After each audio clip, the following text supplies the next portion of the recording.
담당하고 있는 김동준입니다. 반갑습니다. 이제 지난주 토요일 이 시간이었죠, 그죠? 필기시험 보시고 왜 벌써 인상을 쓰고 그래요? 필기시험 보시고 이제 한 일주일간 뭐 가채점도 하시고 뭐 학원 사이트에 점수도 넣어보시고 뭐 보건 문제는 언제 나오는지도 보시고 뭐 기타 등등 뭐 여러 가지 하시다가 이제 정신을 차리고 보니 면접을 해야 될 것 같아서 이제 오신 것 같은데 뭐 해마다 이 시기에 저희 학원은 개강을 하는데 아마 이 시기가 막 고민이 많은 시기인 건 맞습니다. 면접을 내가 준비를 해도 될지 내가 해도 될까? 뭐 이런 고민들을 많이 하시는데 역설적으로 얘기를 하면 필기 발표 날 때까지 나는 발표나는 걸 보고 할까 말까 고민을 하는 시간 동안 결국 아무것도 안 합니다. 그래서 먼저 준비하는 사람이 훨씬 유리합니다. 뭐 공부도 마찬가지, 필기 공부도 마찬가지겠지만 특히나 이 짧은 시간에 준비를 해야 되는 면접은 절대적인 시간이 긴 사람이 절대적으로 유리한, 필기보다 훨씬 더 유리한 싸움입니다.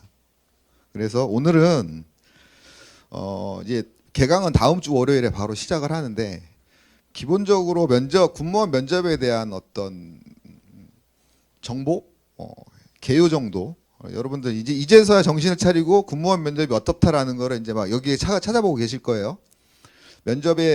군무원 면접 어떻다라는 거 기본적인 것들에 대한 소개와 그리고 2024년도에 군무원 면접은 어땠는지, 그래서 2025년도 군무원 면접은 어떨 것 같은지, 그리고 아울러 군무원 우리 학원에서 지금 하고 있는 면접 캠프는 어떻게 진행될 것인지, 또 그래서 여러분들은 어떻게 면접을 준비하셔야 하는지 그런 내용들 위주로 진행을 하겠습니다.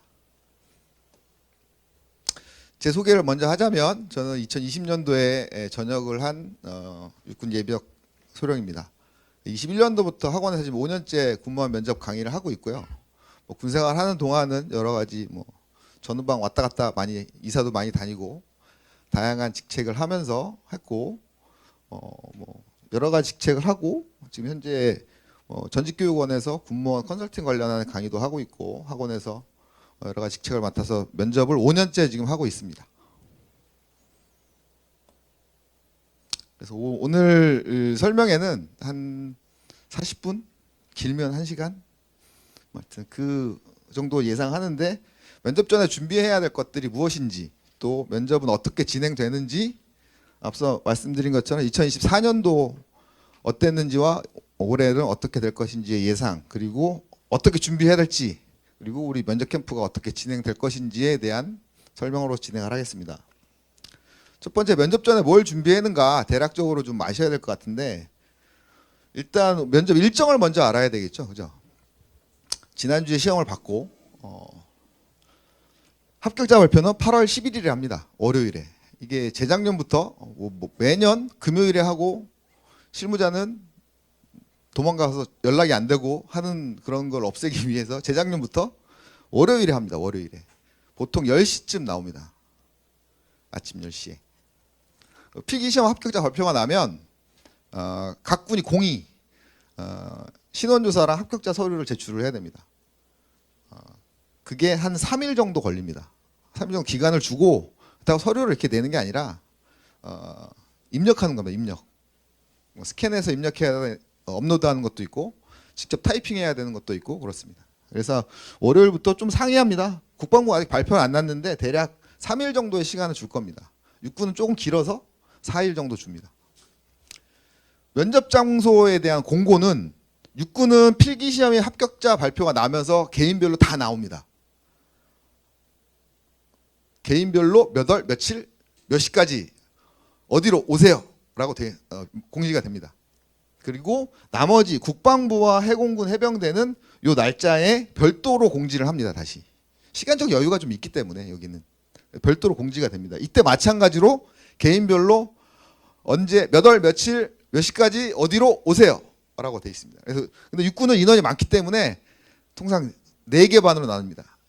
9시 반, 10시 20분 반, 13시 반, 14시 20분 반 이렇게 4개로 나누고 나머지는 오전 반, 오후 반 이렇게 나눕니다.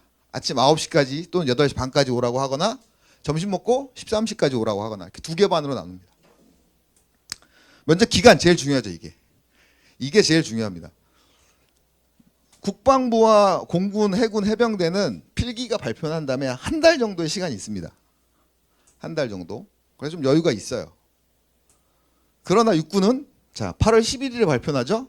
시작이 어이구 수정이 안 됐네. 맞구나. 8월 27일부터 약 2주 뒤에 바로 시작합니다. 그래서 실질적으로 준비할 만약에 필기시험 발표가 난 다음에 준비를 시작하면 내가 준비할 수 있는 시간은 짧게는 2주, 정말 운이 좋아서 이 필기 기간 맨 마지막 9월 23일에 걸린다 내가 면접이. 그러면 한 달 정도. 그렇지 않고 그러나 우리는 최악의 상황을 가정해야죠. 내가 맨 앞에 걸릴지 맨 뒤에 걸릴지 그건 아직 예측할 수가 없어요. 그래서 2주, 많게는 6주 이렇게 한 달의 차이가 날 수도 있어요. 그리고 최종 합격자 발표는 올해는 10월에 연휴가 길죠. 그래서 필기시험도 작년보다 일주일 당겨졌잖아요. 그 이유가 필기시험부터 이렇게 계산을 해보면 보통 10월 초에 끝났거든요. 그리고 10월 둘째 주쯤에 최종 합격자 발표가 났는데 그때가 연휴야.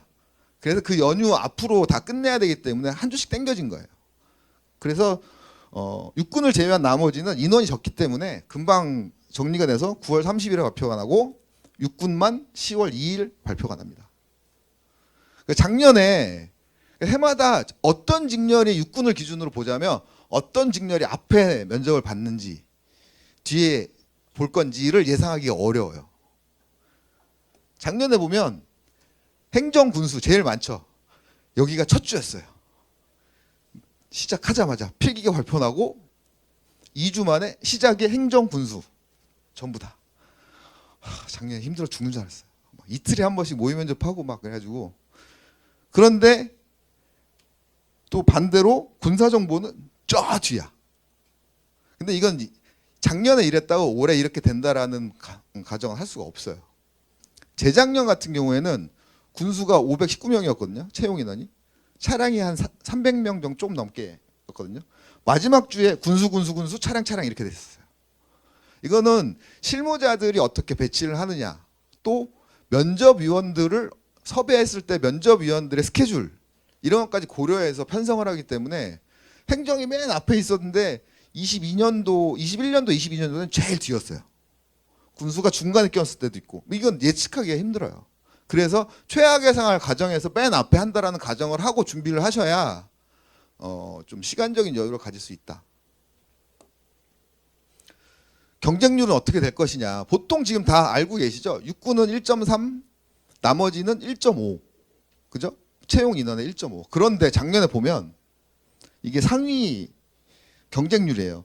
공군, 해군, 국방부, 해병대 여기는 원래 1.5배수가 돼야 되는데 규정상 동점자는 다 합격이에요. 예를 들어 10명을 뽑는데 9등까지 80점이고 10등이 79점이에요. 근데 10등부터 20등까지가 79점이야. 동점으로 쫙. 그럼 다 합격이에요. 그래서 보통은 이런 현상은 어떤 경우에 많이 생기냐면 채용 인원이 많거나 커트라인이 높거나 그러면 움직일 수 있는 공간이 적기 때문에 동점자들이 많이 생깁니다. 그래서 보면 다 이렇게 좀 상대적으로 많은 채용 인원을 가진 쪽이 좀 동점자가 많은 경우가 많고 23년도 육군 행정 9급 같은 경우에는 원래 1.3배수여야 되는데 1.8배수까지 갔어요. 1.3부터 1.8까지가 다 동점인 거야. 뭐 그런 경우도 있어요. 그래서 실질적인 경쟁률은 최소 1.3이지만 어떤 직렬에 따라서는 1.3이 넘어갈 수 있다. 1.4, 1.5까지도 갈 수 있다. 면접은 어떻게 진행되느냐. 장소는 매년 똑같습니다. 거의. 요때 조금 달랐던 이유는 요때 코로나 때문에 조금 그랬다가 22년도에는 누가 청와대에 있다가 용산으로 갔죠. 그죠? 그래서 원래 그 용산 복지단 옆에 보면은 국방대학교 서울 분원이라고 있어요. 거기서 매년 국방부는 면접을 했었는데 누가 용산에 가는 바람에 용산에 있는 부대들이 다 옮겨가가지고 면접할 데가 없는 거야. 그래서 급하게 여기를 섭외를 했고 작 23년도부터 여기를 이제 섭외를 해서 요 보라매 공원 안에 있는 요 청소년 센터 안에서 계속 하고 나머지 매년 똑같습니다. 여기 장소는. 뭐 직접 가서 현장에 응원하러 가서 찍었던 사진들이고 육군 같은 경우에 요건 면접을 위해서만 만든 건물입니다. 여기. 요 건물 하나에 2개 있어요. 이렇게 2개. 2개인데 통상 1개만 써요. 근데 가면 면접실 한 10개 있어요. 해병대 스포텔은 가면 문이 통유리로 된 큰 문, 식당 문 같은 거 그런 거 있어요. 그래서 밖에서 다 보여 이렇게 보면. 그래서 그 층에 못 올라가게 합니다. 작년에 갔던 사진들입니다.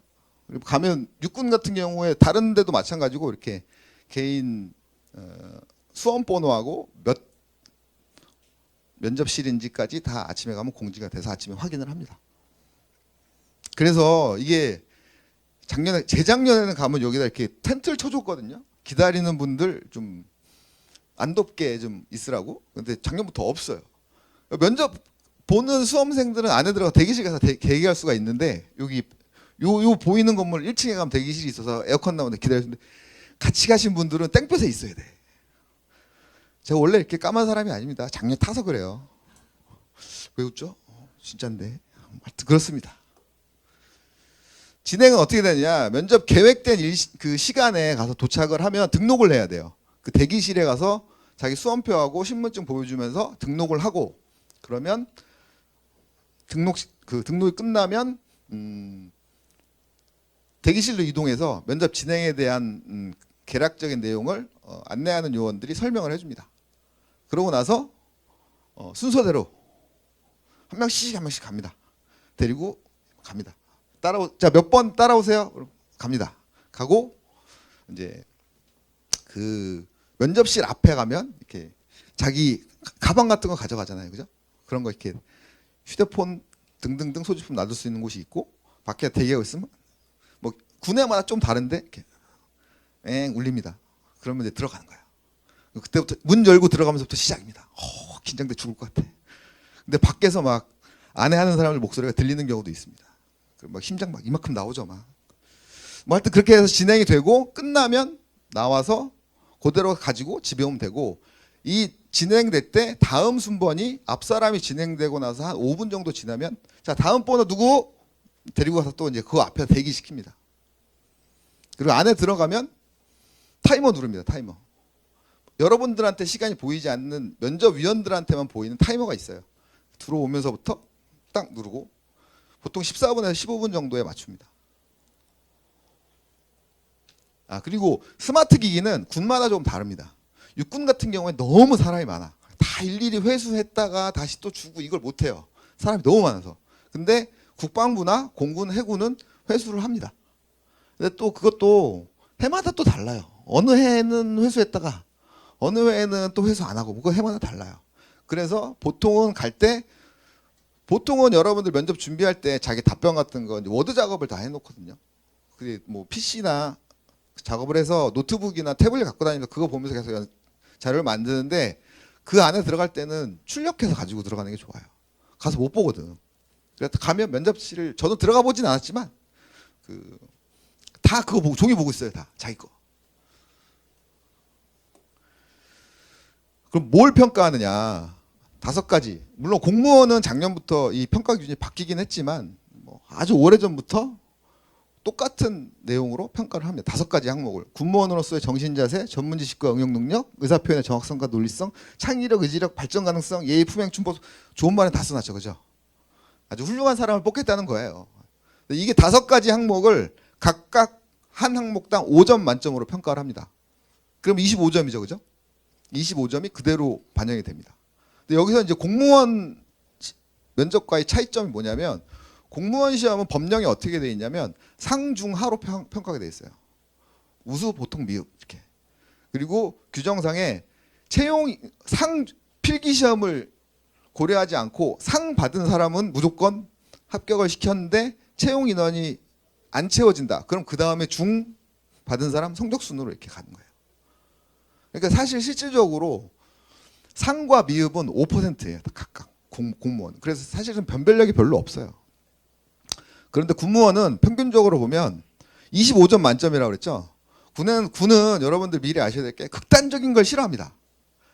25점 만점 주는 경우 거의 없어요. 23점, 24점 맞는 사람들이 한 15% 정도 내외. 그다음에 18, 19점 정도가 또 15% 정도 내외. 그 중간에 20점에서 22점 정도가 한 5, 60% 정도 됩니다. 그 중이라고 한다고 가정하더라도 중 안에서도 2점이 차이가 나고 상으로 가면 3, 4점이 차이가 나요. 그래서 공무원 시험과 달리 성적 순으로만 무조건 결정된다라는 생각을 갖고 있으면 큰일 납니다. 우리 필기 시험도 꽈락 있죠, 그죠? 면접도 꽈락이 있습니다. 총 25점 만점인데 잠깐만요. 그 뒤에 서 계신 분들 여기 좀 두 분이 같이 앉으시더라도 이쪽에 와서 좀 앉으세요. 그 어떤 한 아까 5가지 항목 중에 1점을 2개 맞으면 다른 거 뭐 5점을 만들면 뭐 해도 필요 없어요. 꽈락 탈락. 어떤 한 명이 2개를 주거나 2명이 한 개씩 1점을 줘버리면 다른 걸 아무리 잘해도 꽈락입니다. 무섭죠. 면접도 꽈락이고. 그런데 그런 경우는 없습니다. 거의. 왜? 1점을 주려면 사유설 또 써야 돼요. 면접위원들도 왜 1점을 줬는지. 그냥 2점 주고 뭐 한 16점 주면 되지. 그걸 굳이 내가 이거 쓰면서 하려고 하진 않아서 명목상 있는. 그러니까 가끔 가서 이렇게 진짜로 미달인 경우 또 저한테 와서 면접하는 경우들이 꽤 있어요. 이제 나중에 설명을 드리죠. 근무지 싸움이죠. 그런 경우는 진짜로 제가 막 상담할 때 그런 얘기해요. 가서 침 뱉고 오지 않는 한은 너희는 합격을 한다. 그러니까 가서 진짜로 면접관한테 에이 들어서 못 해먹게 나 안 해. 침 뱉고 오지 않는 한은 1점을 받을 일은 없습니다. 면접위원 누가 하냐? 누가? 법령상으로는 소속 기관을 달리하는 기관이 면접위원회 2분의 1을 넘어야 돼요. 그래서 경우에 따라서 4명이 가끔 공군이나 해군의 해병대에서 4명이 면접위원을 하는 경우가 있는데 보통은 3명이 합니다. 5급 이상은 4명이 하고요. 그러면 2분의 1을 넘어야 되기 때문에 2명은 소속 기관을 달리하는 사람이어야 돼. 그리고 누가 오느냐? 대학 교수들이 오는 거예요. 그리고 한 명은 보통은 그러니까 이 채용 주관 기관이 육군 같은 경우에 인사사령부거든요. 국방부도 국방부 안에 있는 국방부 채용관리이기 때문에 채용관리과이기 때문에 소속 기관을 달리해야 돼. 그럼 누가 하느냐? 인사사령부가 아닌 육군본부 그 안에 계룡대 안에 부대가 엄청 많거든요. 거의 뭐 소령들은 별로 있지도 않아. 막 중령들 대령들 많아. 거기서 이제 데려다가 시키는 거예요. 사실은 붙잡혀 가는 거야. 하루 일당 10만 원이에요. 하여튼 어쨌든 뭐 그렇게 해서 보통은 현역은 연관 장교들, 소령 또는 중령들, 대령들은 뭐 귀찮아서 안 가요. 소령 또는 중령들, 또 군무원은 5급 또는 4급 이런 사람들이 들어가고 나머지 2명을 전공 교수들이 들어옵니다. 그 여러분들 국어 외에 전공 과목 있잖아요. 그 전공 과목을 담당하는 교수들이 대부분 섭외가 돼요. 그래서 예를 들어 행정이다. 그러면 행정법, 행정학 교수가 섭외가 될 수도 있고 행정법 교수들이 섭외가 될 수 있고 근데 확률적으로 보면 행정학 교수들이 잘 섭외가 안 돼요. 보통 행정법 또는 행정학 이렇게 행정학 이런 경우는 거의 없어요. 그래서 기출 질문을 보면 행정학 질문이 많이 없는 거야. 군수는 경영학 또는 행정법 경영학. 그래서 경영학 질문이 많은 거고 차량 그러면은 차량 정비 이거 관련된 교수들이 오고 그래서 자기 전공과 관련된 교수들이 2명씩 들어옵니다. 면접위원들한테 뭐 제공되는 무엇이 있지 않은가. 그러니까 지금 설명을 좀 생략하긴 했지만 아까 여러분들 합격하면 그 합격자 서류 제출한다고 그랬죠. 그 서류 안에 보면 신원조사용 그 자기소개서를 입력을 해야 돼요. 거기에 보면 뭐 가정환경부터 뭐 쭉 이렇게 4가지 항목을 쓰게 돼 있는데 그게 제공되는 거 아닌가라는 게 몇 년 전부터 계속 도는데 그거랑 아무 상관이 없습니다. 면접관들은 여러분들에 대한 정보가 사진, 이름, 주민등록번호 정도, 앞자리 정도, 그 정도밖에 몰라요. 그건 어떻게 아느냐? 수험표에 있잖아. 수험표에 있는 정보 말고는 아무것도 모릅니다. 완전 블라인드 면접이라고 보면 돼요. 그래서 가장 중요한 건 이걸 통해서 알 수 있는 건 자기소개를 그래서 잘 만들어야 돼요. 자기소개에 내가 가지고 있는 장점이 잘 어필될 수 있도록 만들어 놔야 돼요. 어떻게 반영되느냐 아까 평가한 것들 올해 참 슬픈 저한테는 아주 슬픈 일이죠. 면접이 50에서 25로 줄었어요. 솔직히 말씀드리면 작년까지는 제가 학생들이 왔을 때 130%다 걸려서 오는 학생들 걱정하지 마라. 내가 여기 있는 너 저 앞에까지 끌어줄게. 자신 있게 얘기했습니다. 그런 경우도 많았고요. 컷인데 나중에 최종 근무지 선정할 때 보면은 1지망이나 2지망 가져가는 경우가 많았으니까. 그런데 올해는 그렇게 자신 있게 얘기는 못 하겠어요. 25%를 줄어가지고 다만 여기 끝에 걸려 있어도 100% 안에까지는 끌어올려 줄 수 있다. 또 그러면 여기 위에 10점 올해 같은 경우에는 이게 바뀌어서 필기 점수가 한 10점 차이 나는데 예를 들면 뭐 두 문제 그러면 8점이죠. 평균 8점 정도 차이 나는데 떨어지는 경우는 흔치 않을 거예요, 이제. 다만 그들은 최종 근무지 싸움을 할 것이다. 왜? 최종 합격 면접과 필기를 합친 최종 합격 점수의 순으로 근무지를 가져갑니다. 그래서 뭐 자신 있게 컷에 걸려와도 내가 상위권까지 끌어올려 줄게라고는 얘기 못하지만 합격까지는 끌어올려 줄 수 있다. 어떻게 하느냐? 25대 75로 바뀌었죠. 그래서 작년에는 1점이 4점, 면접 1점이 필기 평균 4점이었어요. 올해는 어떻게 바뀌었느냐? 예를 들어서 9급 기준으로 봤을 때 A 수험생과 B 수험생이 76대 72로 나뉘었어요. 어이구 수정이 안 됐다 이거. 수정됐구나. 벌써 4점 차이 났죠? 그죠? 필기에서 4점이면 굉장히 커요. 일반적으로 평균 여러분들 그래프를 보면 그 100%에서 130%까지의 요 부분의 차이가 한두 문제예요. 그리고 100% 점수에서 한두 문제 위에, 그러니까 이 네 문제 안에 전체 수험생의 필기 합격생이 70%가 있어요. 그래프가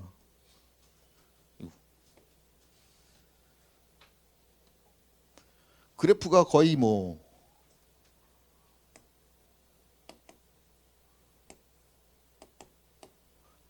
여기 요만큼이 몰려 있고 여기가 한 70% 전체의 70%라고 보시면 돼요. 그리고 아까 근무지 싸움하는 사람들은 여기 있어요. 그러니까 여러분들 보면 주변에 와 그 사람은 막 엄청 잘 본 사람들이 막 회자되고 야 이번에 군수를 막 95점 맞았다 이런 사람들이 나올 수 있잖아요. 사람들한테 많이 회자되죠. 그 너무 잘 봐서 회자되는 거예요. 그런 사람들이 그렇게 많지 않습니다. 대부분 여기 있어요. 그래서 다시 돌아와서 평균 점수가 4점이 차이가 나도 면접에 가서 한 A 수험생은 19점을 맞고 B라는 학생은 22점을 맞았어요. 3점 차이 나죠? 환산을 해서 필기 점수 0.75 곱하고 이거 그대로 25점 만점을 한 걸 그대로 가서 더하면 최종 점수거든요. 그러면 이렇게 되면 76점 동점이 돼요. 그럼 누가 우선일까? 규정이 있습니다. 동점일 경우에는 면접이 우선입니다. 면접까지 똑같으면 필기일까? 면접이 똑같으면 필기도 똑같지. 그러면 전공 점수예요. 면접 최종 점수가 그것까지 똑같으면 전공 점수. 그 다음은 그 채용 부대의 인사심의위원회에서 심의를 해서 합격시키게 돼 있어요. 그리고 또 올해 새로 그 법령이 바뀌었죠. 예전에는 막 100명을 예를 들어 100명을 뽑았다. 그래가지고 갔는데 근무지 나중에 다 돌렸더니 인재 나왔어. 인재 비하하는 거 아닙니다. 인재 좋아요. 근데 갔더니 아씨 한 달 만에 에이씨 못해 먹겠어. 그리고 면직을 해. 그러면 인사심의에서 심의를 해서 지금 다 끝났죠. 예를 들어 100명을 뽑았는데 한 명이 나가버렸어. 101등을 부를 수가 있어요. 합격시킬 수가 있어요. 예전에 이런 규정이 없었어요. 다시 면접 미달인 경우에만 새로 1.3배수를 다시 면접을 봐서 뽑을 수 있는 규정은 있어도 추가 합격시키는 규정은 없었는데 요새는 이번에 올해부터 바뀌어서 애들이 아이씨 나 거기 안 가. 그리고 등록 포기하거나 막 출근하려고 가보니까 3밖에 없어. 그러면 면직을 해. 그러면 뒤에 있는 사람들이 올라가요. 그러니까 올해는 좀 더 희망이 있는 거죠.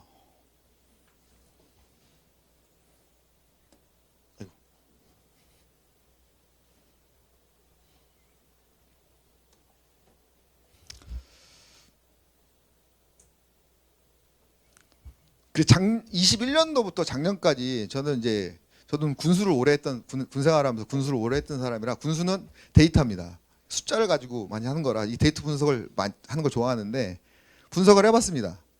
과연 그랬더니 필기 합격 컷이죠. 130%나 150% 거기서 1점 그러니까 한 문제 정도까지 편성돼서 저한테 왔던 학생들 중에 합격률은 53%. 쭉 100%는 없죠. 이거 놀랍죠. 8점 이상 높았는데도 떨어진 사람이 있어요. 근데 좀 이제 올해는 좀 편차가 줄긴 하겠죠. 왜 이제 25%까지 줄었으니까. 그래도 결론적으로 필기 점수가 절대적인 건 아니다. 필기 점수를 높다고 안심해서도 안 되고 필기 점수가 좀 컷이라고 해서 불안할 필요도 없다라는 겁니다. 작년에도 이렇게 성적이 있어서 이름은 가렸습니다. 필기 컷 점수였지만 다 합격해서 갔어요. 이렇게.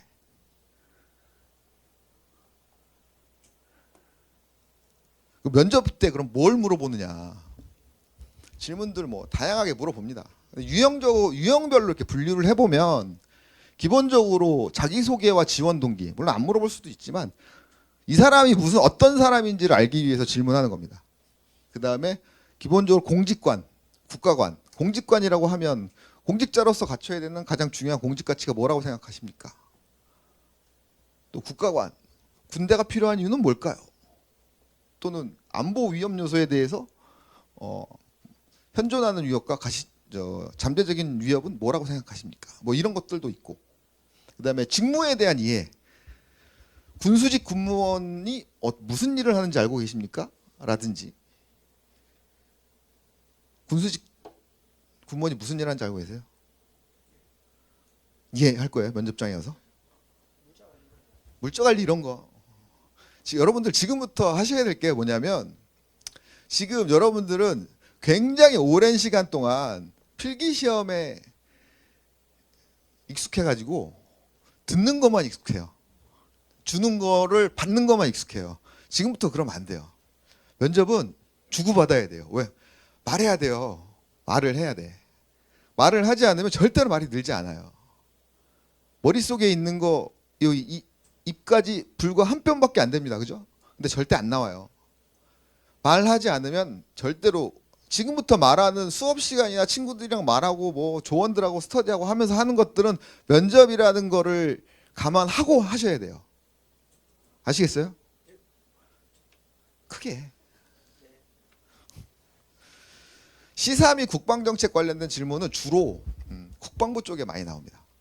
왜냐하면 국방부 자체가 정책부서잖아요. 일반 일선 부대가 아니라. 물론 여러분들이 그쪽으로 가는 건 아닙니다. 국방부로 가는 건 아닙니다. 국방부 직할부대로 가지만 면접을 담당하는 사람들 자체가 정책부서이기 때문에 조금 다른 군에 비해서 시사나 국방 정책 관련된 질문들이 조금 나옵니다. 물론 해군과 공군도 조금씩은 나와요. 육군은 조금 상대적으로 조금 빈도수는 낮다.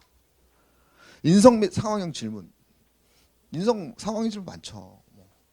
엄마랑 상급자랑 과장님이랑 물에 빠지면 누구부터 구할 거예요? 이렇게 딴 데 보면 안 된다니까. 면접 가서 이럴 거예요? 어머니랑 상급자랑 물에 빠지면 누구부터 구할까요? 뭐 누구부터 구해? 엄마부터 구해야지. 근데 물어보는 거 의도는 왜라는 상황 판단 능력과 이유를 설명할 수 있는지를 물어보는 거죠. 인성 관련된 거 많죠. 질문. 존경하는 사람이 누구냐? 예전에 한 몇 년 전에 이모 구속된 대통령을 얘기하는 사람이 있어서 저한테 혼났죠. 뭐 하여튼 그런 질문 유형들이 있습니다. 예를 들면 예시를 한번 볼게요. 지원 동기가 뭡니까? 지원 동기. 그러니까 자기소개와 지원 동기 둘 중에 하나를 대부분은 물어보는데 물어보지 않는 경우도 있어요. 지원 동기는 너 왜 왔어? 너 군수직 군무원에, 행정직 군무원에, 군사정보직 군무원에 왜 지원한 거야? 왜 했어?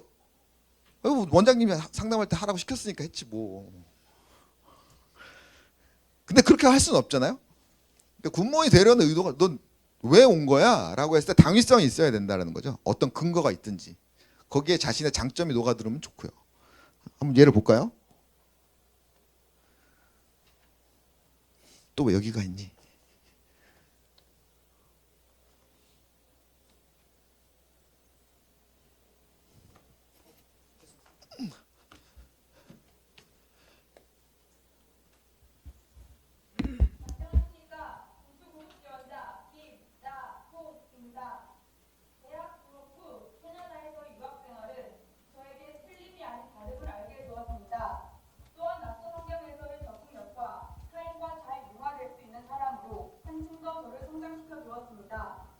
골프 마스크 사업을 하시는 아버지를 따라 동대문 시장을 다니면서 좋은 물건을 합리적인 가격을 주고 고를 수 있는 안목을 기를 수 있었고, 재고관리방 물류 유통을 담당해 봄으로써 입출고 업무에 대해서 전반적인 흐름을 알 수 있었습니다.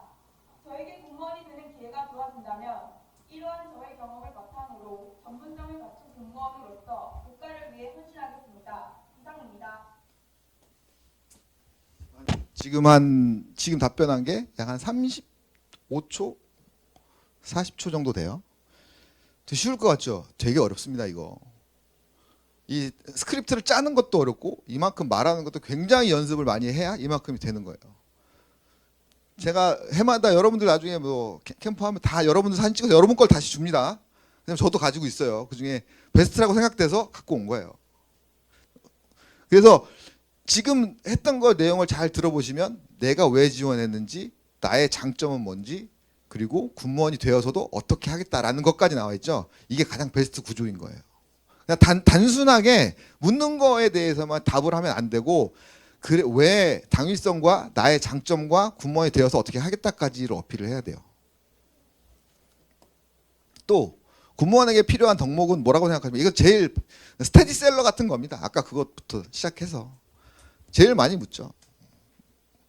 이런 거 물어보면 뭐 여기 학생들한테 물어, 군무원으로서 가져야 되는 가장 중요한 공직 가치가 뭐라고 생각하십니까? 그러면 한 70%는 청렴입니다. 우리나라 공직사회가 얼마나 청렴하지 않은지 알 수 있죠.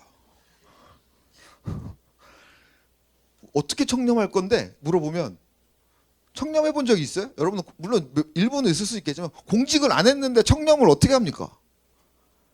물론 일반 뭐 사기업에서도 청렴한 사람이 할 수 있지만 일반적으로 청렴이라는 가치를 원하는 건 공직사회죠, 그죠? 그러니까 좀 안 맞는 거야, 잘. 그러니까 이런 것도 나의 장점과 곁들여서 어떻게 어필할 것인지를 잘 고민을 해야 되는 거예요. 갈등 제일 많이 나와요. 이게 뭐 갈등이 동료와 갈등, 뭐 상급자와 갈등, 뭐 인접 부서와 갈등, 뭐 등등등 뭐 제일 많이 물어봐요. 갈등이 생기면 얼마나 당신은 잘 해결할 능력이 있으며 어떤 경험이 있는지를 많이 물어봐요. 왜? 군무원들이 19년도부터 막 늘어났죠. 군 내에 19년도부터 늘어났어요. 갈등이 많은 거야 지금 내부에. 그러니까 너 안 싸우고 잘 일할 거야? 이제 이런 걸 물어보는 거예요. 그러니까 이런 의도에 맞게 자기 경험치를 내세워서 잘 설명을 해야 되는 겁니다. 상사의 부당한 지시. 제 개인적인 예상은 올해 이 질문이 화두가 될 가능성이 높다. 뒤에서 설명을 드리겠습니다. 왜 그런지는. 상사의 부당한 지시. 반사. 과장님이 하세요. 라고 마음속에는 생각하고 있지만 면접에서 그럴 수는 없죠.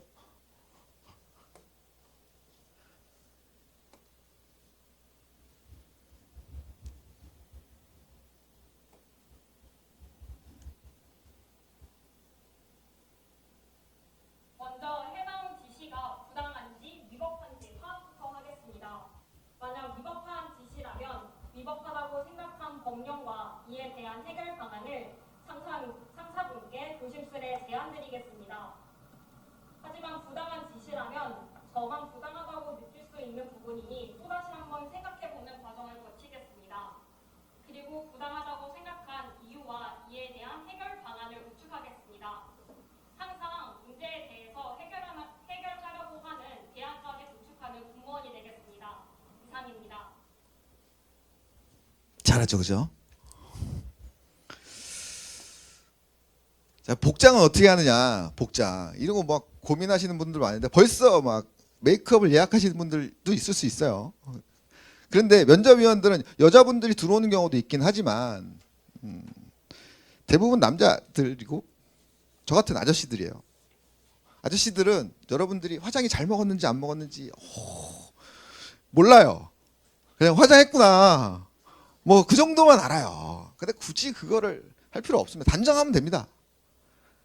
근데 가끔 그런 경우는 제가 이제 권유를 하죠. 풀 장착을 해야 나의 심신의 안정을 얻는 사람들이 가끔 있어요. 그러신 분들은 그럼 해라. 지금도 보면 여러분들 여기 보면 필기 공부할 때 저 많이 보신 분들 있어요. 근데 누구?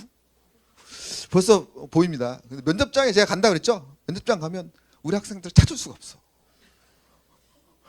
얘들 어디 갔지? 근데 누가 저기서 막 오면서 선생님 그러고 막 와요. 찾을 수가 없어. 어찌됐건 여자분이든 남자든 단정하면 됩니다. 그런데 저는 마지막 모의 면접할 때 한 번 정도는 입고 오라고 합니다. 와서 갈아입어도 상관없고. 왜냐하면 여러분들 나이대에 생각하는 단정함, 정장과 이 꼰대들이 생각하는 정장이 다를 수 있어요. 단정함이 기준이 다를 수 있어요. 제가 현장에 가서 깜짝 놀란 적이 많습니다. 정장 있는데 하얀 양말 신고 오고요.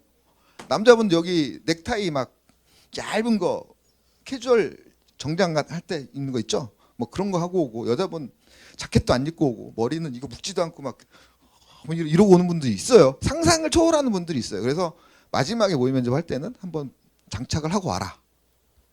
근데 굳이 이렇게 크게 신경 안 써도 된다. 남자분들 정장 일반적으로는 뭐 그 네이비 계통 많이 입으시고요. 그다음에 넥타이 색깔하고 뭐 구두 색깔 정도 맞추기도 하고요. 근데 보통 여러분들 정장 많이 없잖아요. 빌리면 돼요. 각 지자체마다 빌려주는 거 아시죠? 돈 주고 빌리지 마세요. 자기 속한 지자체에 가면 빌려줍니다. 거기서 미리 예약해가지고 빌리면 돼요. 물론 이번 기회에 한번 사야지. 그건 말리지 않습니다. 그건 본인 선택이고. 여자분들은 아시죠 다들? 모나미룩, 까만색, 흰색. 바지가 좋으냐 치마가 좋으냐 상관없어요. 아저씨들 몰라요. 머리는 이렇게 그물망 또는 이게 잔머리 이렇게 나오지 않게 이렇게 헤어핀으로 이렇게 고정하는 정도만 하시면 되고, 다만 이제 뭐 가급적이면 이마가 좀 보이게끔 하는 게 좋습니다. 남자분이든 여자분이든 다. 그리고 화장을 하실 때 좀 짙은 화장은 좀 지양하시고, 펄이 들어간다거나 장신구 이렇게 귀걸이도 하셔도 상관없는데 좀 눈에 띄는 귀걸이 같은 건 가급적 지양하는 게 좋고요. 구두도 가급적이면 굽이 좀 이렇게, 굽도 남자분들도 그렇고 여러분도 갈 때 또각또각 소리 나는 굽 있죠. 그런 것들은 좀 지양하는 게, 왜 들어갈 때부터 좀 귀에 거슬리게 두루 입장을 하면 별로 이미지가 좋지 않을 수 있거든요. 그런 것만 좀 지양하시면 된다. 작년에 어땠는지 한번 볼게요. 작년에도 10분에서 15분 정도 됐습니다. 10분에서 15분. 타이머 누르고 하는데 이제 뭐 좀 우리 학생들은 제가 트레이닝을 이렇게 시켜서 그런지 좀 짧게 끝나는 경우가 많았어요. 그래서 질문 개수는 10개에서 12개 정도. 근데 이제 뭐 인터넷 보면 그런 얘기 많죠. 와, 난 전공만 8개를 받은 것 같아. 이건 이유가 있습니다. 답을 못한 거예요, 그거는. 답을 못했기 때문에 추가적으로 질문을 또 하고, 근데 그걸 자기는 이거 했는데 또 물어본다고 얘가 답을 못한 거예요. 어느 정도 답을 하면 전공 질문도 3-4개에서 끝나요. 근데 이 사람이 답을 못하면 계속 물어봐요. 아니면 부족하거나 그러면 또 추가 질문을 하거나. 그런데 그걸 막 자기는 왜 나한테만 이렇게 했을까? 답을 못했기 때문에 그런 거예요. 일반적으로는 질문 개수 10개에서 12개 정도 됩니다. 근데 면접실마다 유사한 질문이 반복됩니다. 육군 기준으로 보면 질문 10개의 방이 같은 패턴으로 좀 돌아요. 해군이나 공군, 해병대, 국방부도 거기는 뭐 면접실이 여러 개 있지는 않거든요. 근데 거기도 같은 패턴으로 돕니다. 그래서 아까 설명드린 기본 질문, 공직관, 국가관, 전공 상황형에서 한 2개에서 4개 사이 그 정도 질문을 하고요. 계속 뭐 면직 안 하고 오래 할 사람, 이런 사람들을 작년부터는 뭐 해군, 공군도 걔는 교고지가 별로 없는데 교고지 질문을 하더라고요. 딴 데 원하지 않는 곳에 발령이 나도 계속 근무하시겠습니까? 이런 것들도 나오더라고요. 그리고 작년에는 최근 군에서 있는 이슈, 가장 큰 이슈, 들어보셨는지 모르겠지만 아미 타이거라는 것도 있고요. 이런 것, 드론, 요새 뉴스에 많이 나오죠. 드론 사령부, 그런 것들 때문에 작년에는 공통 질문 중에 하나가 4차 산업혁명 기술을 군무원이 돼서 군에서는 어떻게 활용하시겠습니까? 4차 산업혁명 기술이 적용된 군의 사례를 알고 있습니까? 등등 이게 공통이었어요. 또 하나 이건 좀 의외이긴 했는데 다문화 가정에 대해서 어떻게 군내에도 다문화 가정이 지금은 많잖아요. 그 장병들에 대해서 어떻게 대해야 되느냐, 우리 사회에서 어떻게 해야 되느냐 이런 질문을 작년 공통적으로 나왔어요. 그리고 공군이나 해군은 자군만의 특징을 강조하고 싶어해요. 공군이나 해군은. 그래서 작년 손원일 제도, 그다음에 공군의 핵심 가치. 공군의 핵심 가치는 제가 우리 학생들한테 해마다 내가 공부하고 가라고 시키는데 해마다 나와요. 근무 환경에 대한 질문은 매번 나오죠. 격오지. 월급도 적다. 근무지도 적이다. 그래도 면직 안 하고 할래? 이 꼬리 질문도 계속 물어봐요. 결혼했는데 배우자는 서울에서 살자고 그러고 당신은 인재로 발령났는데 그럼 어떡할 거냐? 어떻게 설득할 거냐? 이렇게 계속 물어봐요. 그리고 아까 얘기했죠? 군 내에서 잘 융화될 수 있는 갈등. 안 싸우고 계속 근무할 거야? 화해 잘 할 수 있어? 이런 걸 물어보는 거죠. 공직 간 비중이 증가했고 상사 동료와의 관계, 과중한 업무 대응, 민원에 대한 후속 조치까지도 작년에 물어보는 경우도 있어요. 장기적으로는 어떻게 할 거냐, 단기적으로는 어떻게 할 거냐 이렇게도 물어봤고. 그다음에 기술직 같은 경우에는 기본적으로 베이스에서 그런 걸 물어봐요. 경험이 있느냐. 차량이라면 차량 정비 경험 있어요? 또는 자격증 있어요? 이런 걸 물어보고 시작합니다. 근데 결정적인 영향을 미치는 건 아닙니다. 그렇게 해서 풀어가는 거죠. 그럼 정비 어떤 일 했었어요? 라고 하면서 이렇게 이제 물어보기 위해서 이제 풀어가기 위해서 질문을 합니다. 전공 질문은 해마다 이 말 다르고 저 말 다르고 한데 22년도까지는 전공 비중이 그렇게 높진 않았어요. 한 3개? 2-3개 정도밖에 안 물었는데 23년도부터 한두 개씩 더 물어보는 것 같기도 하고 그걸로 변별력을 가지려고 하는 경우도 좀 보이긴 하더라. 그런데 같은 패턴으로 질문을 하고 지금 이 얘기하면 전부 다 머릿속에 그것만 있을 거예요. 전공 공부해야 돼. 전공 질문을 공부해야 돼. 하지만 여러분들이 몰라서 지금 그것만 걱정하는 거예요. 전공은 사실 여러분들 70% 지금 다 알고 있어요. 전공 질문이 어렵게 나오지 않아요. 아주 기본적인 개념. 30초 안에 대답을 해야 되는데 경영학 계산하는 걸 물어보겠습니까? 통신 미적분을 시키겠습니까? 아니에요. 가장 개념적인 걸 물어봐요. 광고와 홍보의 차이에 대해서 얘기해 보세요. 필터 버블이 뭡니까? 가장 개념적인 걸 설명할 수 있게 물어보는데 여러분들이 이미 필기를 다 봤기 때문에 머릿속에 다 있어요. 말하는 연습만 하고 정리만 하면 돼요. 지금 시급한 건 여러분은 전공을 제외한 나머지 공직관, 인성, 적성, 상황형 이런 것들에 대한 답변과 말한 연습을 해야 되는 거예요. 지금. 시사 이슈 관련된 건 원래 국방부가 좀 많습니다. 그리고 선택을 강요하는 질문이 증가했다. 선택.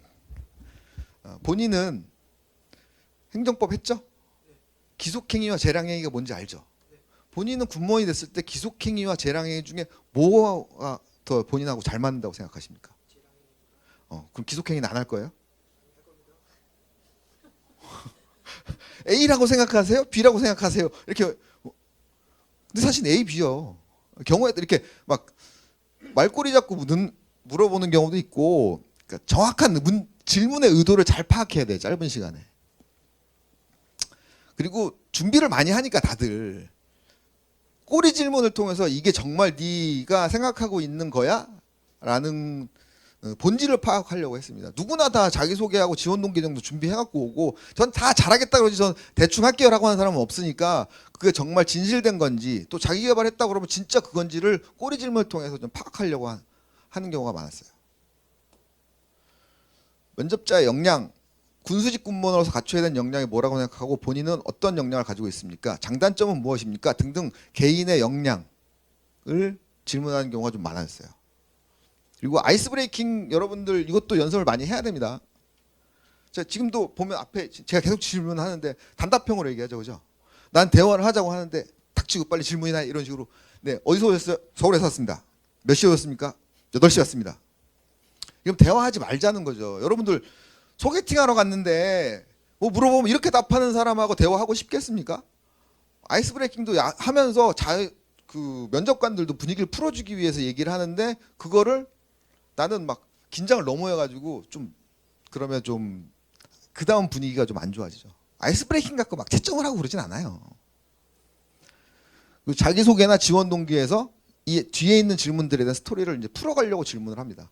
자기소개에서 나왔던 내용, 아 그래요? 뭐 예를 들어 봉사활동 어떻게 했다? 봉사활동 어디서 하셨나요? 얼마나 했어요? 지금 뭐 군무원 이후에 할 계획도 있습니까? 라는 식으로 이 자기소개와 지원 동기에서 나온 내용들을 가지고 스토리를 풀어가려고 하면서 질문을 합니다. 자, 그러면 올해는 어떻게 될 것이냐? 비슷할 겁니다, 아마. 올해도 면접 질문이나 시간은 비슷할 겁니다, 올해도.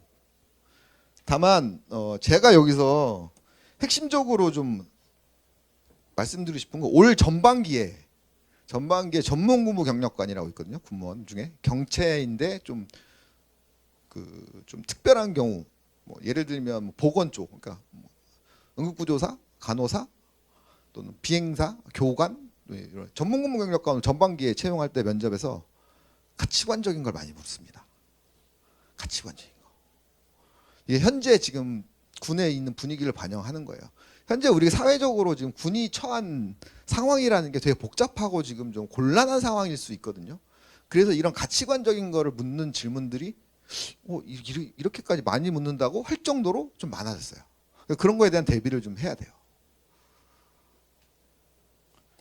이거에 대한 질문을 대비를 좀 해야 된다. 그렇다고 뭐 작년처럼 4,400명이나 이런 거 안 물어볼 거 그렇지, 그런 것도 유지한 상태에서 이런 것들이 좀 올라갈 가능성이 있다. 그리고 전공에 대한 질문 비중은 그대로 갈 것이다. 보통 기준으로 한 3, 4개?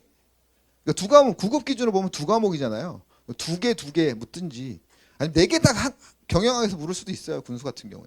왜? 경영학 교수들 둘만 들어왔거든. 그런 경우도 있긴 하지만 한 3, 4개 정도 묻는 경우를 유지할 것이다. 당연히 면접 점수 변별력을 유지하려고 할 것이다. 여러분들 이 군무원 면접이 2019년도까지는 100%였어요. 필기가 합격되는 순간 필기는 버리고 면접 100% 갖고 걸러냈어요. 그런데 그게 점점 너무 이게 내부에 있는 군 저기만 뽑으려고 한다. 군의 의도는 그건 아니죠. 우리 군은 특별한 집단이기 때문에 우리 군에 대한 이해가 좀 있는 사람을 뽑고 싶어라는 의도로 했지만 그게 이제 일반인들한테는 좀 반발을 불러일으키니까 그걸 50대 50으로 줄이고 그게 이번에는 75대 25로 줄인 거예요. 하지만 면접을 통해서 이 사람들은 좀 걸렀으면 좋겠어 라고 하는 사람들은 걸으려고 할 것이다. 아까 말씀드린 것처럼 답변에 대한 뭐 어떤 변별 꼬리 질문으로 진위를 파악하려고 할 것이다. 그래서 계속 설명드리지만 필기 점수가 절대적이지 않다. 극복할 수 있다. 그리고 면접 점수를 포함한 최종 점수가 여러분들의 근무지를 결정하게 됩니다. 근무지를. 작년에도 1지망부터 그러니까 최종 점수는 공개하지 않습니다. 근데 우리 학원 홈페이지나 보면은 와, 이 사람이 1등이다 어느 직렬에 이런 홍보 많이 하죠. 왜 그러냐면 어떻게 할 수 있냐면 예를 들어 군수 9급이 이렇게 쭉 나왔는데 누구나 선호하는 지역 있죠. 서울. 여기 제일 잘하는 사람이 가져가는 거예요. 예를 들어 10개 지역이 나오는데 전부 다 9개가 강원도고 하나가 경기도 양주예요. 1등이 누구겠어요? 양주. 좀 있으면 이제 직접 보실 수 있어요. 그래서 이렇게 된다. 작년에도 이렇게 결정이 됐다. 그래서 작년에도 보면 이렇게 다양한 지역으로. 근데 보면 막 임실 별로 안 좋아 보이죠. 이분 이 동네가 집 근처예요. 그러니까 부산 사람이 1지망이 서울일 이유가 없죠. 부산 사람은 서울이 뭐 그렇게 좋지도 않잖아요. 오히려 그 사람들한테는 부산이나 창원 이런 데가 더 좋지. 여러분들의 최소 5년간 살 지역을 결정하게 됩니다. 최종 점수가. 그래서 1년 중에 제가 올리는 동영상 중에 여러 가지가 있는데 가장 조회수가 많은 게 이 근무지 결정할 때 강의하면 저한테 강의를 안 듣는 사람도 다 봅니다. 그래서 해마다 올리면 조회수 한 3,000회가 넘습니다. 작년에도 이렇게 아까 동영상 보셨겠지만 합격자날 행사도 합니다. 저희는. 그럼 어떻게 준비해야 되느냐? 첫 번째, 나에 대해서 알아야 됩니다. 그래서 자기소개서 제가 아까 별로 중요하지 않다고 신원조사용으로 들어간다고 했잖아요. 근데 어차피 쓰긴 써야 돼. 그리고 지금 당장 여러분들한테 물어보면 본인 장점이 뭐예요?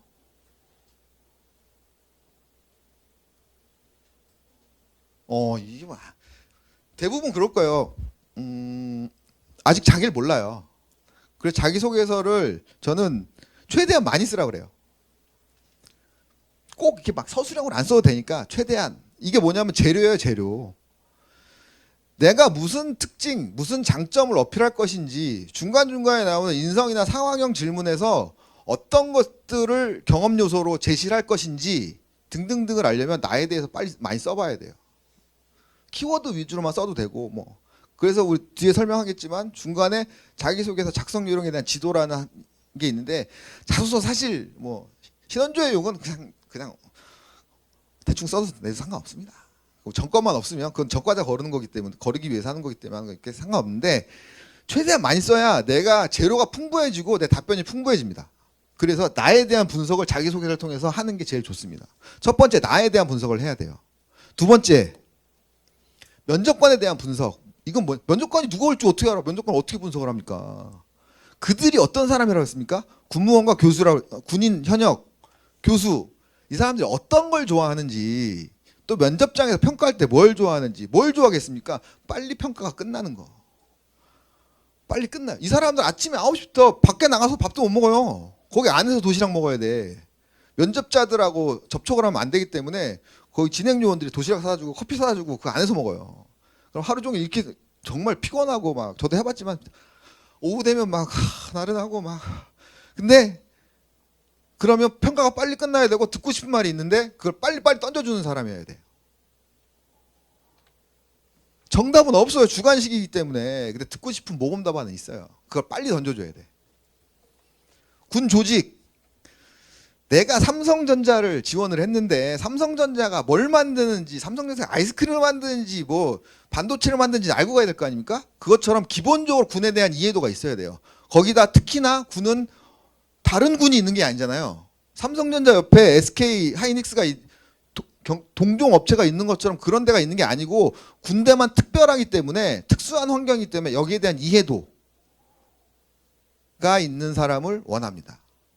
그 군에 대한 기본적인 군 구조에 대한 그렇다고 막 군 구조를 막 업무를 막 온나라 막 알고 막 그런 것까지 바라지 않지만 군의 어떤 조직이다. 지금 여기 계신 여자분들 남자분들이야 군대 갔다 와서 다 알지만 여자분들 아무나 찍어서 상사랑 원사랑 누가 높습니까? 그럼 답 못해요. 이거 마침 물어보고 있잖아 지금 누가 높은지. 기본적으로 여자분들한테는 저 사람들은 군에 대해 모를 것이다라는 걸 가정하고 있어요. 그 사람들은.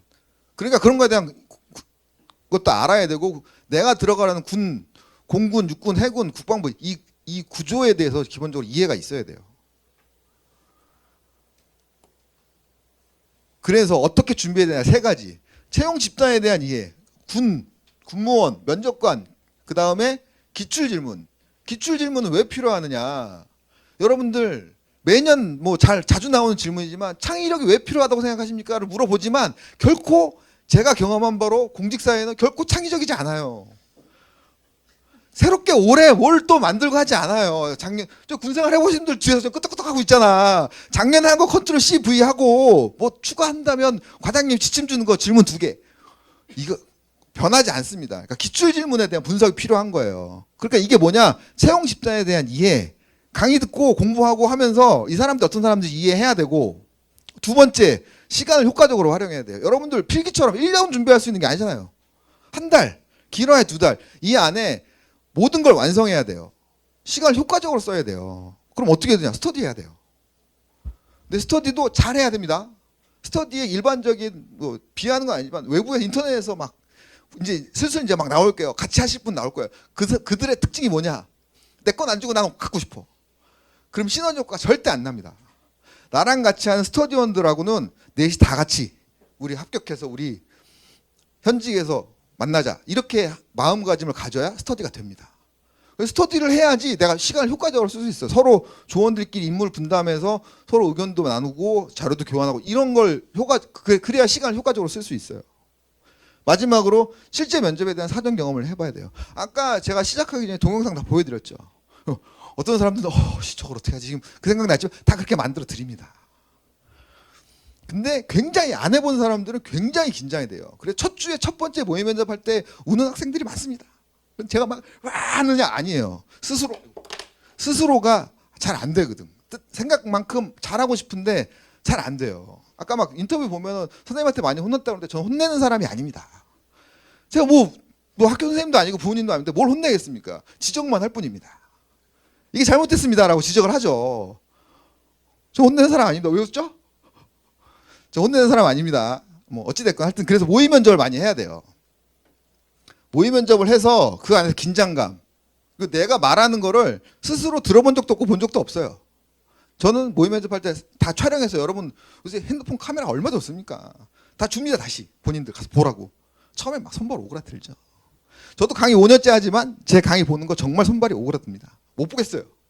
근데 여러분들도 봐야 돼요. 왜? 내가 어떤 모습일지 내가 객관화하지 않으면 고칠 수가 없어요. 그래서 모의 면접을 해야 되는 거예요. 저랑 하는 것뿐만 아니라 조원들이랑 돌아가면서 모의 면접을 해야 돼요. 이 세 가지를 다 같이 계속 면접 보기 전까지 돌려야 효과적으로 면접에 대응할 수 있다. 이게 면접 전략인 거예요. 물론 구체적인 그 안에 세부 사항은 이제 수업이 시작되면 그때 또 잡아주고 하는 게 있으니까 기본적인 틀은 이렇다라는 겁니다. 일정이 어떻게 되느냐? 다음 주 월요일부터 시작합니다. 강의예요, 강의. 다음 주는 일주일 내내. 물론 수요일에는 아까 말씀드린 자소서 작성하는 거 지도한다. 이게 뭐냐면 조원들끼리 이때 아까 제가 얘기한 그 재료들 최대한 많이 갖고 와야 여러분들에 대한 방향성을 제가 이제 잡아주는 거예요. 군수직과 관련된 사회적 경험이 있습니까? 네, 있습니다. 어떤 거 했죠? 군대에 있을 때 군수 지원함 타서 군수 직무를 좀 알게 이런 거 좋죠. 근데 대부분 여러분들 자기 직렬과 연관된 경험이 없어요. 왜? 여기 대부분 20대 중후반 뭐 사회 경험이 여기 있는 사람들이 많지 않다고요. 그러니까 내 직렬과 관련된 나의 장점을 이끌어내기가 쉽지 않아요. 그런 것들 여러분들이 최대한 내가 살아온 이야기를 많이 써야 제가 자소서 지도할 때 해준다. 강의를 계속 할 거예요. 군과 관련된 아까 얘기했죠. 조직과 군과 관련된 주제 이런 것들에 대한 설명도 할 것이고 이게 제일 중요하죠. 2018년부터 작년까지 저는 뭐 매년 10월이 되면 질문 여러분들 가서 갔다 온 거 인터뷰 해가지고 질문 한 600개에서 800개 경우에 따라 1000개까지 되는 걸 엑셀로 해가지고 다 정리합니다. 공통 질문부터 해갖고 그게 지금 교재에 있는 거고요. 이거에서 어떻게 내가 답을 해야 되는지 이거의 의도는 뭐고 어떻게 대응해야 되는지를 할 거예요.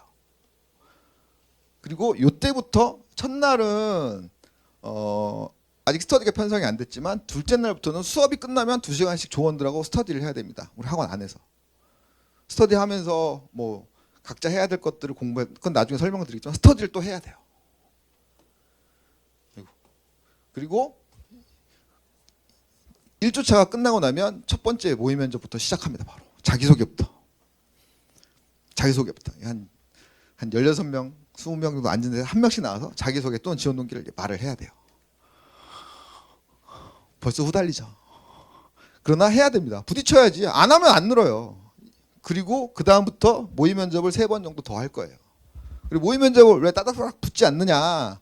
한 번 하고 저한테 지적을 이거 고치세요라고 했으면 연습하고 바꿔야죠. 다음 날 하면 또 똑같은 지적 받아요. 그래서 이렇게까지 모의 면접을 하고 이게 끝나는 건 대략 필기시험 발표 전에 끝난다. 그럼 그 나머지 시간에 뭐 하냐? 그동안 조원들이랑 스터디 짜놨잖아요. 이 사람들하고 계속 반복 연습을 해야 돼요. 물론 중간에 뭐 애로사항이 있거나 뭐 그러면 전 학원에 항상 있으니까 와서 질문하고 뭐 교정받고 그러면 돼요. 마지막 한 번은 개인별 면접일이 나오면 면접일에 한 2, 3일 전에 마지막으로 최종 체킹할 수 있도록 하루 전날 하는 건 아니고 한 2, 3일 전에 해야 마지막으로도 수정할 수 있는 부분 수정할 수 있도록 그렇게 할 겁니다.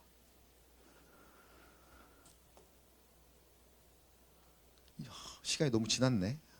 하나 더 볼까요? 어떻게 급격하게 바뀌는지? 이 친구한테 자꾸 이거 혼나겠는데.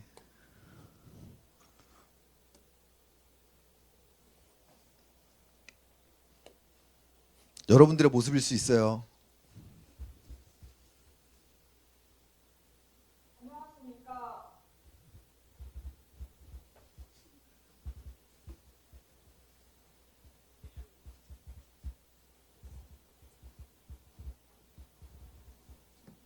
내 인생에 포기란 없다. 육군 군수직 지원자 민진주입니다. 저는 우연히 뉴스에서 군인들이 작전 수행하는 모습을 보고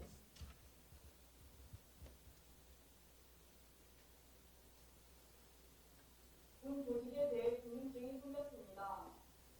군 조직에 대해 찾아보던 찰나에 군사 작전을 원활하게 하기 위하여 뒤에서 지원하고 보조하는 공무원에 대해 매력을 느꼈고 또한 사회생활을 하며 재고관리, 선입선출 등 물류 관련 업무를 간접적으로 경험하면서 저의 역량을 높이기 위하여 유통관리사 자격증도 취득하였습니다. 저는 무역물류학과를 전공해 물류에 대한 전문 지식과 실무 능력을 배웠고 이를 통해 군수 업무를 맡았을 때에도 성실하게 처리하고 계획하며 군인들이 최상의 전투력을 발휘할 수 있도록 노력하겠습니다. 그리고 저는 어떠한 일이 있어도 포기하지 않는 근성이 있습니다. 그러므로 군무원으로 3년 동안 준비할 수 있었습니다. 앞으로는 공무원이 되어 국가와 군에 헌신하고 국민 봉사에 대하여 항상 사명감을 가지고 국민에게 봉사하여 저의 역량을 발휘할 수 있도록 노력하겠습니다. 감사합니다. 자, 이제 마지막 최종 모의 면접 때 모습이에요. 안녕하십니까. 내 인생에 포기란 없다. 육군 군수직 지원자 민진주입니다. 저는 우연히 뉴스에서 군인들이 작전 수행하는 모습을 보고 군 조직에 대해 궁금증이 생겼습니다. 군 조직에 대해 찾아보던 찰나에 군사작전을 원활하게 하기 위하여 뒤에서 지원하고 보조하는 공무원에 대해 매력을 느꼈고 또한 사회생활을 하며 재고관리, 선입선출 등 물류 관련 업무를 간접적으로 경험하면서 제 적성과 맞다고 느껴 공무원에 지원하게 되었습니다. 저는 무역물류학과를 전공해 물류에 대한 전문 지식과 실무 능력을 배웠고 직무 역량을 높이기 위하여 유통관리사 자격증도 취득하였습니다. 이를 통해 군수 업무를 맡았을 때에도 전문성과 연속성을 유지할 수 있도록 성실하게 처리하고 계획하며 군인들이 최상의 전투력을 발휘할 수 있도록 기여하겠습니다. 그리고 저는 어떠한 일이 있어도 포기하지 않는 근성이 있습니다. 그러므로 공무원도 3년 동안 묵묵히 준비할 수 있었고 이 근성을 바탕으로 국가의 보탬이 되고 싶습니다. 앞으로는 공무원이 되어 국가와 군에 헌신하고 항상 사명감을 가지고 국민에게 봉사하여 저의 역량을 발휘할 수 있도록 하겠습니다. 이상입니다. 잘하죠. 이분 어디 있을까요? 서울에 있어요. 수방사에. 그리고 이제 기술직 같은 경우에는 기술직이 아니어도 비슷하지만 단톡방을 만들어 드립니다. 저희는 제가 21년도부터 하면서 나름의 강점이라고 할 수 있는 건 해마다 합격생들과 단톡방이 아직도 계속 있어요. 그리고 와서 도와주기도 하고 오늘도 오셨어요. 좀 이따 소개를 하겠지만 특히나 기술직렬 같은 경우에는 정보가 별로 없죠. 이 소수다 보니까 전문적으로 하는 학원도 별로 없고 그래서 저도 사실 제가 기술직렬 전 직렬을 다 커버할 수 있다. 제가 함정을 어떻게 하고 항공기관을 제가 어떻게 하겠습니까? 하지만 기존에 합격한 학생들의 인프라를 통해서 여러분들한테 도움을 드릴 수 있다라는 거 있습니다. 그래서 잠깐 여러분들한테 작년에 합격하신 분들 잠깐 나와주시겠나요?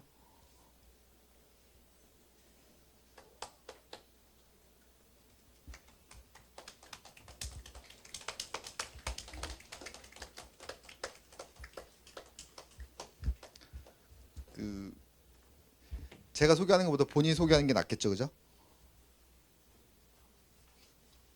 간단하게 자기 소개하고 그리고 작년에 면접 했을 때 어떻게 준비했는지와 뭐 면접 캠프 하면서 뭐 느꼈던 점 그런 거 간단하게만 얘기해 주시면 될 것 같아요. 안녕하세요. 저는 군수 7급 이슬이라고 합니다. 네. 우선 저는 작년에 제가 군수 7급이 10명 뽑았었거든요. 근데 그중에서 중간 정도 성적이었다가 여기 GWP 다니고 준비해서 최종 1등으로 합격을 해서 지금 양주에서 근무하고 있어요. 네. 그래서 학원 다니면서 도움 많이 됐던 거 몇 가지 말씀드리면 우선 동준쌤이랑 일주일에 한두 번 정도 모의 면접을 하거든요. 근데 그때 실제 면접장이랑 똑같은 느낌으로 이제 선생님이 세팅을 해주세요. 그래서 거기서 영상을 찍으면서 연습을 계속 하다 보면 실제로 면접장에 갔을 때도 되게 비슷해요. 그 쌤이랑 연습했던 분위기나 아니면 거리나 그런 것들이 비슷해서 평상시에 연습했던 대로 그냥 가서 한다는 느낌이 있어서 긴장감이 확실히 덜 되는 그런 점이 있더라고요. 그리고 선생님이 모의 면접을 봐주실 때도 이제 매주 뭐 자세나 표정이나 말할 때 나의 안 좋은 습관 같은 거를 이렇게 꼬집어줘요. 그러면은 그게 이제 매 주마다 선생님이 봐주시니까 그 어떤 점이 개선이 됐고 어떤 점은 개선이 안 됐고 이런 거를 말씀해 주시니까 시간이 지날수록 이제 내가 점점 이렇게 면접에 자세가 많이 준비가 되어 있구나 이런 걸 느끼실 수 있을 것 같아요. 네. 그리고 아무래도 학원에 다니다 보면 그 커리큘럼 보시면 알 수 있었겠지만 선생님이 이제 그 그룹을 이렇게 짜주세요. 그래서 모의 면접 질문을 작성할 때부터 모의 면접을 할 때까지 다양한 사람들을 만날 수 있는데 그 모의 면접 질문 작성할 때도 뭐 혼자 앉아가지고 이렇게 그냥 적는 것보다 조원들이랑 같이 모여서 얘기하면서 뭐 이건 어떤 것 같은지 저건 어떤 것 같은지 얘기했을 때가 훨씬 더 좋은 그 이야기의 소스들이 많이 만들어졌고 이게 결론적으로 이제 면접 볼 때도 내가 준비하지 않았던 질문이 나왔을 때 이미 다양한 소스들이 머릿속에 있잖아요. 그래서 그 소스들을 끌어와서 얘기를 바로바로 할 수가 있더라고요. 그래서 아무래도 혼자 하는 것보다는 학원 다니면서 이렇게 많은 사람들이랑 모의 면접 질문도 준비하고 스터디하고 이런 게 중요한 것 같습니다. 두 번째로는 이제 학원 다니다 보면 면접 시즌 가까이 다가와서 이제 등록하시는 분들도 많더라고요, 은근히. 근데 지금부터 GWP에 다니면서 면접 준비를 해야 되는 이유가 우선 첫 번째로 면접 준비 시간이 생각보다 길지가 않고 늦게 들어오는 사람들하고는 실력 차이가 되게 많이 나요. 그래서 저희 같은 경우에는 군수 7급이 작년에 면접 합격자 발표가 있고 면접 날까지 2주밖에 기간이 없었었거든요. 근데 해보시면 알겠지만 뭐 자기소개 지원 동기 작성하고 예상 인성 질문, 전공 질문에 대한 답변들을 준비하는 데만도 한 사람마다 다르겠지만 2주 정도의 시간이 걸렸던 것 같아요. 그러다 보니까 우선 먼저 들어오셔가지고 그렇게 급하게 준비를 하시는 것보다도 차근히 이렇게 답변 준비하시고 그런 게 중요한 것 같고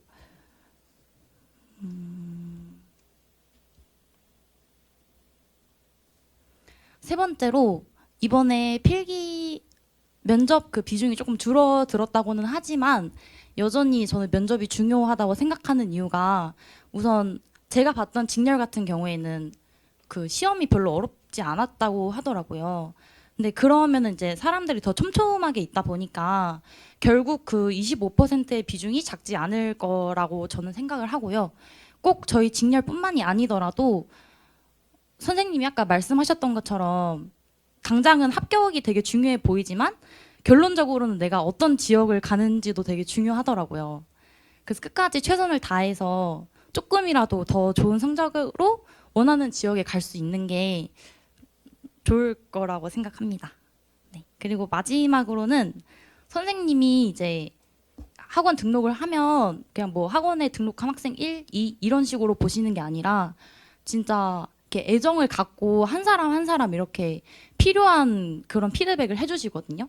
저는 그걸 언제 제일 느꼈냐면 필기 당일날에도 선생님이 거기에 직접 와주셔가지고 다 이렇게 케어를 해주세요. 그래서 진짜 저는 이런 거를 못 봤어요. 거기 이제 다른 분들 뭐 여러 가지 많이 있잖아요. 뭐 학원들도 여러 개가 있겠지만 정말 거기까지 따라오셔가지고 이렇게 마지막에 케어해 주시는 거를 본 적도 없고, 실제로 거기 가면 이제 너무 낯선 곳이다 보니까 긴장이 많이 되는데 아는 사람 한 명 이렇게 있고 없고 이런 것도 차이가 크다고 생각하거든요. 근데 또 그 내가 아는 사람이 한 달 반 동안 나를 이렇게 코치를 해주셨던 선생님이 이제 거기 계신다고 생각하면 진짜 든든하거든요. 막상 그 자리에 가면. 네, 그래서 저는 다른 학원들보다도 선생님이 진짜 애정 어리게 이렇게 봐주시니까 그런 부분에서도 꼭 GWB를 저는 다녀야 한다고 생각합니다. 네.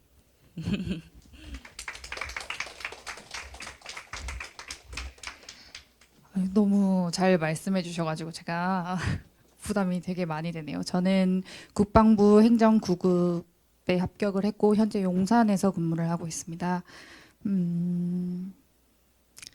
면접 준비라는 게 처음 마음 먹었던 것보다 실제로 사람들 앞에서 내 모습을 보이는 게 많이 부담스럽기도 하고 부끄럽기도 할 거예요. 근데 내가 내 모습을 보는 거를 부끄러워하지 않아야 내가 결국 변할 수 있고, 제가 그래도 멀지 않은 곳에 근무를 하고 있으니까 저도 뭐 퇴근하고 나서라도 또 주말에도 많이 도와드릴 테니까 우리 쌤을 믿고 면접학원을 등록해서 같이 연습하셨으면 좋겠습니다. 감사합니다. 이렇게까지 해주실 거라고 생각을 못했는데 너무 칭찬을 잘해주셔가지고 고맙습니다. 그 궁금하신 게 더 많을 텐데 궁금하신 건 끝나고 계실 거니까 와서 물어보셔도 됩니다. 이렇게 뭐 이런 모습으로 모의 면접을 합니다. 이거 혼자만 모의 면접을 하는 게 아니라 조원들도 같이 합니다. 왜냐하면 나 혼자만 하는 게 아니라 나도 면접관의 입장에서 다른 사람을 봐야 돼요. 그래야 저렇게 하는 게 이렇게 보이는구나를 느낄 수 있어요. 그리고 제가 해드리는 피드백을 같이 봐야 여러분들끼리 할 때 제가 하는 피드백 방법이나 포인트들을 서로 알기 때문에 지적을 해줄 수 있는 거예요. 저는 항상 있습니다. 학원에 아침 일찍 와서 저녁 늦게까지 있고, 현장에서 응원도 아까 간다고 그랬죠. 너무 뜨거워. 올해는 왜 이렇게 더운지 큰일 났어. 또 타겠어. 최종 합격하면 근무지 상담도 해드립니다.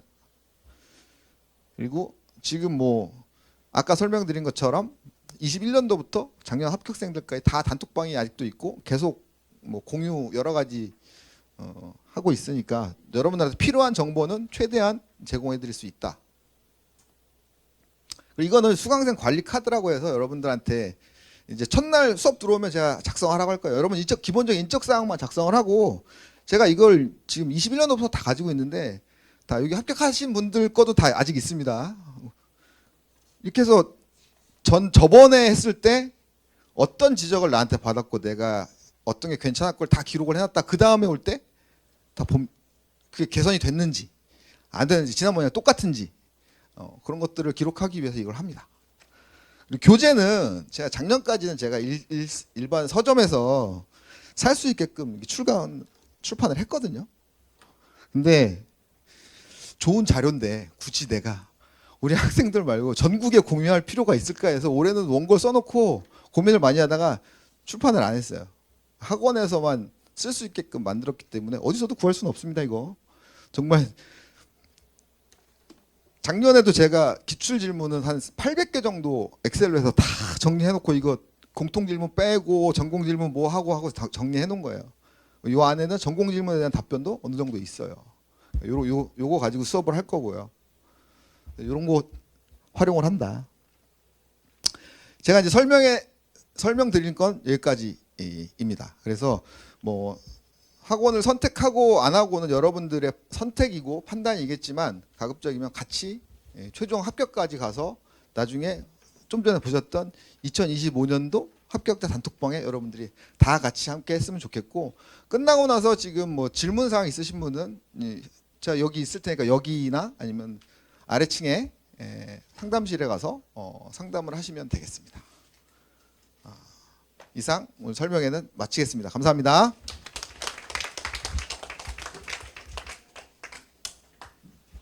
자, 녹화는 여기까지 했고 질문 혹시 전체적으로 알아야 될 뭐 큰 질문 같은 거 있나요?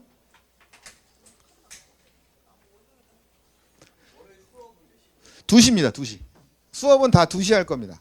그리고 월요일 날 오시면 등록하시고 수업 끝나고 나면 저녁 때쯤에 각 스터디 조도 편성하고 단톡방도 만들고 일정도 다 공유해 드립니다. 그날. 월요일 날 2시에 하는데 매년 그렇지만 2시에 딱 와서 등록하고 수업 들어야지 하면 줄 섭니다. 그러니까 좀 월요일 날 오늘 등록하고 가시든지 월요일 날 등록하실 분들은 조금 일찍 오세요. 그래야 여유 있게 수업에 안 늦게 들어올 수 있습니다. 저는 같은 직렬로 하는 걸 추천을 합니다. 같은 직렬, 같은 직급으로 하는 걸 가장 좋다고 생각을 해요. 왜냐하면 전공에 대한 것도 공유를 할 수 있고 여러 가지 면에서 그게 가장 좋아요. 근데 그게 제한이 되거나 나중에 아까 그 수강생 관리카드 적으라고 할 때 개인별 요구사항을 조금씩 제가 적으라고 하거든요. 그러니까 예를 들면 뭐 본인은 그럼 나는 그래도 저는 안 돼요. 저는 다른 직렬이랑 하고 싶어요. 라든지 같은 직렬이지만 다른 직급, 예를 들면 군수 7급인데 군수 9급이랑 하고 싶어요. 라든지 그런 건 어느 정도 반영은 해주지만 저는 추천을 드리는 건 같은 직렬, 같은 직급이랑 해야 시너지 효과가 가장 잘 난다. 하지만 뭐 개인적으로 본인이 원하는 거는 어느 정도 반영을 할 수도 있다 정도까지. 또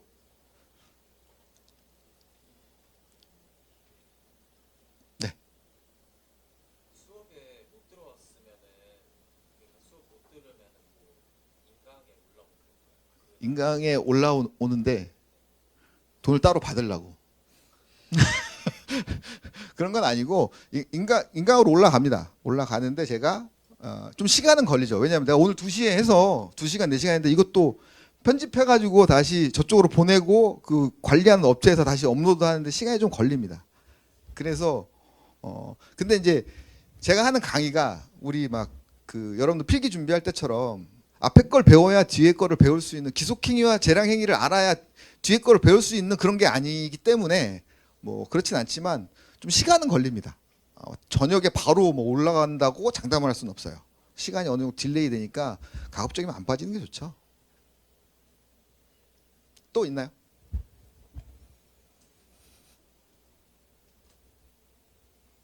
없으면 개인적으로 궁금하거나 상담이 필요하신 분은 끝나고 저한테 오세요. 이상 마치겠습니다.